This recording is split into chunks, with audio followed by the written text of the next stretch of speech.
तो ऐसे जैसे मैंने बोला उन्होंने प्रोसेस बताया और वैसा बिजनेस करने को स्टार्ट किया, तो हमने लोगों को अप्रोच करना स्टार्ट किया कि हम बिजनेस कर रहे हैं, जैसे उन्होंने किया था कि हम बिजनेस कर रहे हैं, आप भी आ जाओ इस बिजनेस में, बहुत अच्छा रिटर्न है। जबकि हमको रिटर्न्स का कुछ भी पता नहीं था, बट बिकॉज अभी जो पैसा लगे वो निकालना है तो प्रॉफिट तो कमाना पड़ेगा। तो वो उस चक्कर में हम लोग भी लोगों को इंट्रोड्यूस कराना स्टार्ट कर दिया।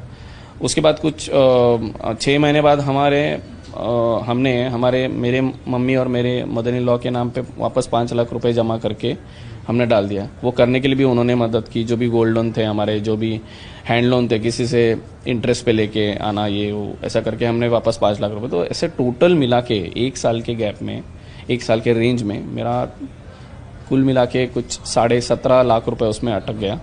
और वापस 1 साल बाद मलेशिया में वो बिजनेस मीट हुआ, उसके लिए भी ये लोग ज़बरदस्ती लेके गए। तो कुल मिला के ये सब खर्चे और सब पकड़ के 20 लाख के आसपास मेरा अमाउंट है जो मेरी जेब से गया है, इंटरेस्ट छोड़ के। आपको रियलाइज कब हुआ कि अब आप फंस चुके हैं? जब हम दूसरे मीटिंग के लिए गए मलेशिया में, तो जो लोग हमारे साथ काम कर रहे थे पिछले 1 साल से, वो लोग मलेशिया से जैसे हम लोग वापस आ गए तो 1 हफ्ते के टाइम में वो लोग गायब हो गए। गायब इन द सेंस उनके फ़ोन नंबर्स बदल गए। एक जगह होती है, एक मॉल पकड़ते हैं लोग, वहाँ पे बैठ के सब लोगों को काम करवाते हैं, तो उनको एसोसिएशन करके बुलाते हैं। तो एसोसिएशन से एक आदमी गायब होने स्टार्ट हो गया, जो सीनियर इनको मानते थे, जो बोलते थे हम सीनियर है, एक करके गायब होने लगा। तो थोड़ा हमको डाउट होने लगा कि ये क्यों जा रहे हैं। तो हमको बोला गया कि नहीं, वो दूसरा मार्केट संभाल रहे हैं, तो अभी आपके साथ काम नहीं करेंगे, वो हैदराबाद जा रहे हैं, कोई पूना जा रहा है, ऐसा बोला गया। उसके बाद जो हमारे साथ काम करते थे, जिन्होंने हमको रेफरेंस दिया था, वो भी एब्सकॉन्डिंग हो गए।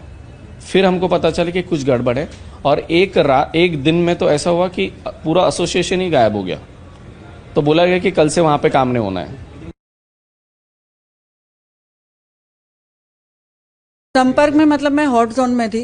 मेरी सिस्टर जो थी उसके थ्रू से थी। एक्चुअली मैं और मेरी सिस्टर दोनों पार्टनरशिप में हम लोग एक शॉप ओपन करने वाले थे, तो उसके लिए हम अमाउंट जमा कर रहे थे।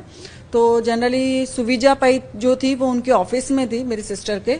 तो उन्होंने उनको सब मीटिंग्स वगैरह, जैसे सर ने बताया अभी, वैसे पूरा मीटिंग्स वगैरह करवाया था सब कुछ। और फिर मेरी सिस्टर ने मुझे हॉट जोन पे लिया था। मेरी सिस्टर ने ये सोचा कि मेरा अच्छा हो रहा है तो ज्योति का भी अच्छा हो जाएगा करके, उस हिसाब से उन्होंने हॉट जोन में लिया था मुझे। तो कितना पैसा आपने? अब सर देखो, अभी हम ज्यादा तो कुछ, हम लोग जो झेल रहे वो तो झेल ही रहे, बट ये जो 3 बच्चे आज की डेट में टीनेज जो है वो मर चुके हैं, उनके माँ बाप को उनका लॉस है। 3-4 लाख की अमाउंट के लिए बच्चे आज जान दे रहे हैं, तो हम लोग तो सहन कर पा रहे हैं, बच्चे लोग नहीं सहन कर पा रहे। और आज की डेट में मैंने अभी देखा है सर, मेरी नेबर में ही है, मेरी नेबर में एक टीनेज लड़की है जो मतलब अराउंड अभी उसने 15 क्लियर किया है, TY BCom उसने कंप्लीट किया है। उसका ही फ्रेंड जो है वो उसका ही फ्रेंड ने 3.5 लाख रुपए ऑलरेडी डाला है, उसके डैडी को पूछे भी कर।